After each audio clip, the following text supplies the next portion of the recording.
আসসালামু আলাইকুম। একবার রাসূলুল্লাহ সাল্লাল্লাহু আলাইহি ওয়াসাল্লামকে খুবই প্রফুল্ল দেখে আয়েশা রাদিয়াল্লাহু তাআলা আনহা বলেন, ইয়া রাসূলুল্লাহ, আপনি খুবই খুশমেজাজে আছেন। আমার জন্য এখন একটু দোয়া করুন না?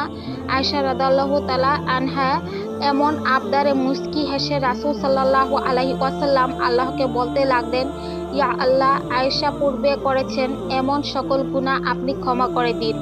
আয়েশা পরে করবে এমন সকল গুনাহ আপনি ক্ষমা করে দিন। আয়েশা প্রকাশ্যে করেছে এমন গুনাহ আপনি ক্ষমা করে দিন।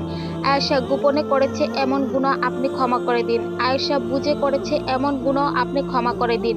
না বুঝে করেছে এমন গুনাহ আপনি ক্ষমা করে দিন। রাসূলুল্লাহ সাল্লাল্লাহু আলাইহি ওয়াসাল্লাম এর মুখে নিজের জন্য এত সুন্দর দোয়া শুনে খুশিতে আয়েশা রাদিয়াল্লাহু তাআলা আনহা আত্মহারা। আম্মাজান আয়েশা রাদিয়াল্লাহু তাআলা আনহা খুশি হতে দেখে প্রীত হলেন রাসূল সাল্লাল্লাহু আলাইহি ওয়াসাল্লাম।